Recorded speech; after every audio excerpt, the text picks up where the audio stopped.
Greetings, folks. This is Mason Weaver, and I've got a new group we're starting here called "Men and Women Are Not Equal." And I want to have an opening video, kind of discuss what I'm thinking and how I'm going to approach this. You know, we've had a lot of social pressure on us the last 100 years to equalize women, women's rights, and women's suffrage, and all this stuff. And I'm wondering, what have we got from it? What has happened? Are men and women equal? Were we meant to be equal? Is it important to be equal? We're going to discuss that. Because if we get it wrong, folks, we get everything wrong. If we get it wrong, we will destroy our culture. I think that men and women are different. I love the differences. I'm outside right now because I can't do the video inside because I have 3 women in the house. And it's past, 8 o'clock in the morning. So there'd be nothing but noise, different kind of noise. Then I have 3 guys in there, but 3 women, it's a different kind of noise. And it's constant, and it's on every floor. Men are different than women. Everything about us is different. So why do we have this rebellion against our differences? Why are we in this battle of the sexes?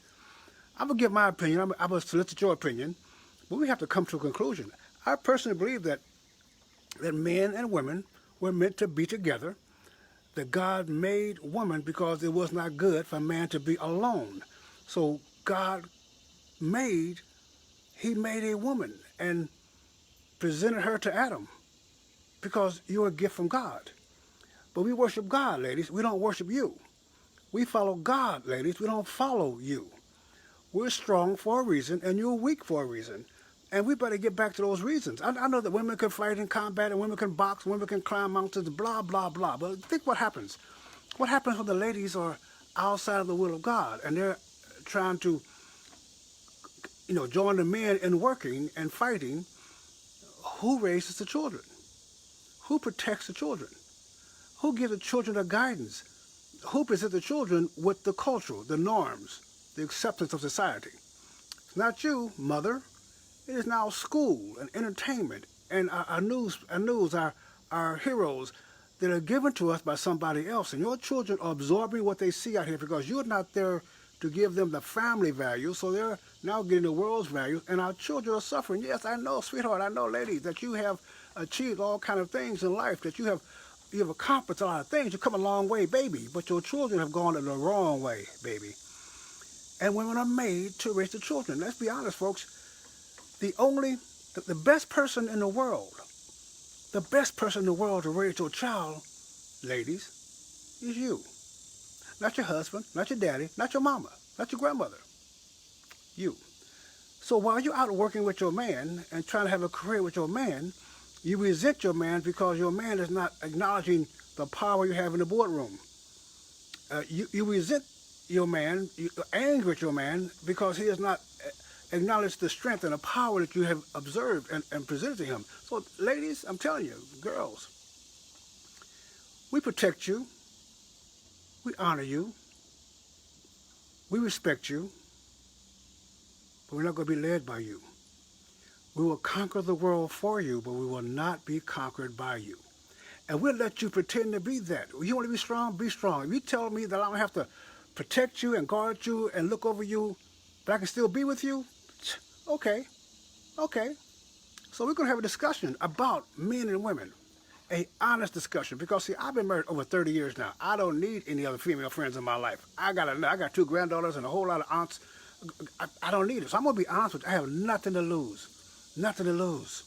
So I'm gonna tell you the truth. You wanna know why men lie to you? To lie with you. You require the best liar. You require to be lied to. Tell me I'm pretty. Tell me you love me. Okay, you're pretty.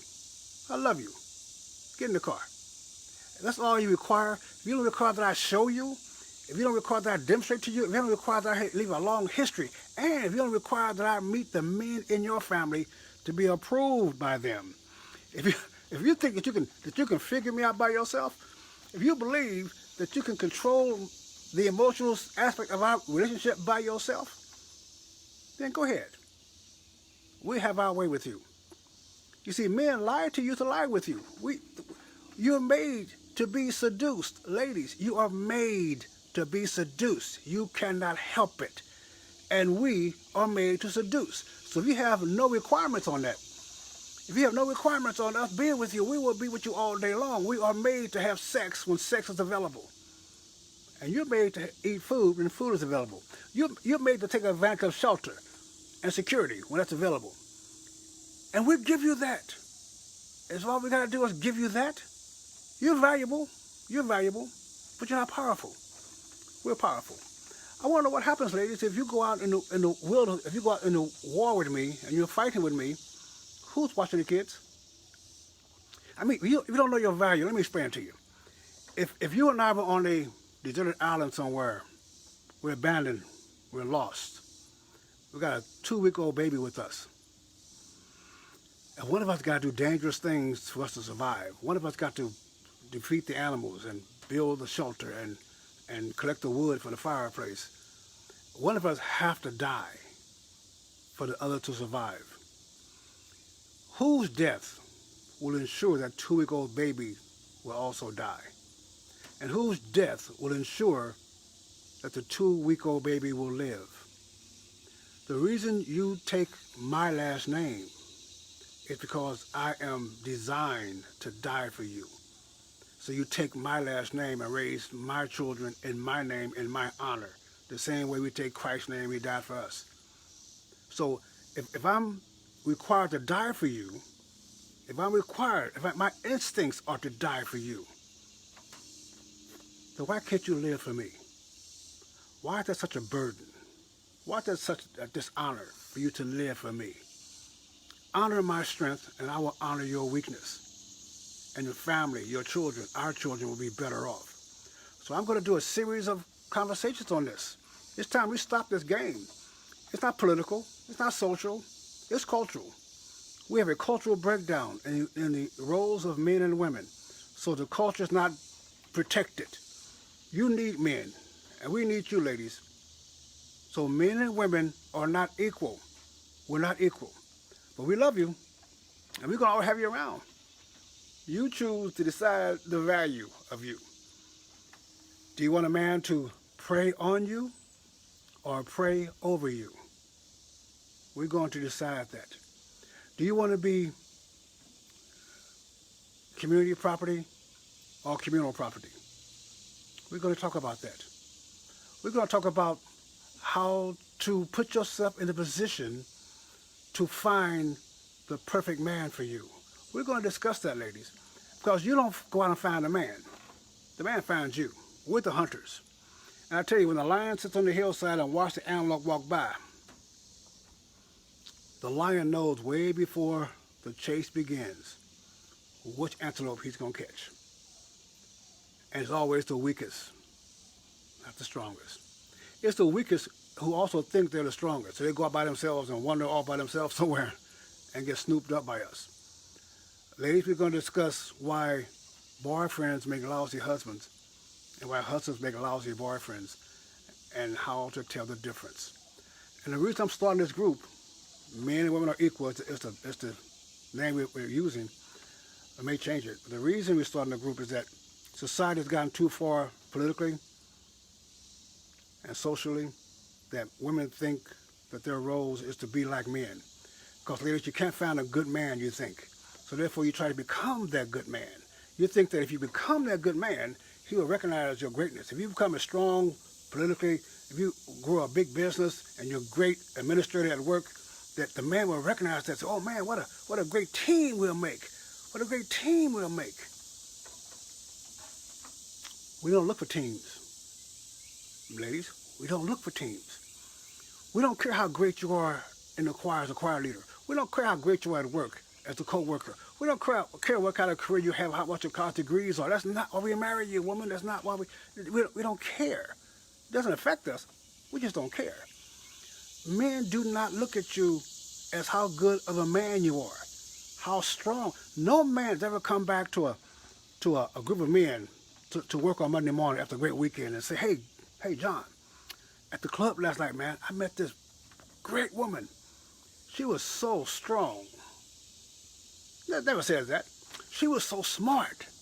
No man's ever said to another guy, I met this girl, man. She's a vice president of the company. She has her own boat. Man, she has a great career. No man says that to each other. We don't care, ladies. It's irrelevant to us, but it's relevant to you. So you can't find that man to fulfill their dreams. You try to be that man, then you get frustrated when we don't realize how great you are. We don't care. We don't care, folks. Tell you about men. We're not impressed that you're so busy being a great sister and a great daughter. You're so busy being a great team leader, great choir director. You're so tired of, we're tired, we're not impressed by how you climb on a corporate ladder that when you come home, you're too tired to be a good wife. It's when you close that door that husband and wife begins. It's when you get out that car and come in the house and close that door up with that man. And that's what this group is going to be about. We're going to be discussing what happens when you close that door. What happens when the kids are gone out the home. What happens when you're on vacation together. What happens when you're 80 years old sitting in that rocking chair in the old folks' home. When you've forgotten everybody's name at work. You've forgotten the boss's name. You've forgotten your pastor's name. Everybody in the choir with you. Everybody you did business with. You've forgotten. You're sitting there with that man. Rocking that rocking chair. Look at him. Is he smiling and content or contentment? Another thing, before we end this video. Women, every woman says they're a queen. I'm a queen. I'm a queen. Well, great. Queen is bothersome. A queen is messy. A queen requires you be treated like royalty. A queen is work. She doesn't work. She is work. A queen is always get you busy. A queen requires you to cater to her. Men, ladies, men do not look for queens. They will say that to you, but we do not look for queens. Queens is hard work. We look for handmaidens, sweetheart. We look for a helpmate out here, girl. And no king is looking to share their kingdom. We're not looking to share our kingdom. We will share it, but we're not looking to share it. Every woman says she's a Proverbs 31 woman. Yeah, every one of you say that. But the Proverbs 31 woman was first a wife. First a wife. And everything she did brought honor to her husband, not to her. Everything she provided was for her husband and her family, not for her. Most of you, I'm afraid, instead of being a Proverbs 31 woman, you end up being a Proverbs 29 woman. You know, when the Bible says that it's better to live on a rooftop than in a house with a contentious woman. We don't want to fight every time, every day. We don't want to dispute. We don't want to debate every decision in our home. We don't want to debate everything. We want to know, do you love us enough? Do you respect us enough? Do you honor us enough to follow us? If you're going to follow us, we will conquer the whole world for you and lay it to your feet. But if you're as strong as I am, you go deal with the burglar next time. If you're as strong as I am, you go out at night and take care of the car. If you're as strong as I am, if you're not, then be quiet and be humble and be submissive.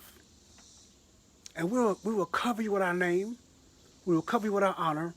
We will give our lives for you. Not because you're worthy, but because God gave you to us. So ladies, we're going to discuss this. Why women should not date. And can your king find you? Join us. Right now we're taking a list of folks at leavetheplantation.org. We may have a whole site for this, or we may just do it all on social media. We need a good conversation. You gentlemen, join us. Let's stop the game. I heard someone say, happy wife, happy life. Stop the nonsense. Stop playing. You know better than that. You know better than that. Your job is not to make her happy. Your job is to provide for her. Your job is to cling to her. Your job is to honor her with the children. Your job is not to make her happy. You're not a servant. Women, stop acting like you're strong as men. Every commercial you see on TV, women are stronger than men. Women are smarter than men. Every cop program got that same broken-nosed female cop that jumps over buildings and tackle men and all that garbage. You're fooling yourself. You're being fooled. This is Mason Weaver. Stay right or be left. Eternity is a long time to be wrong. Let's find each other.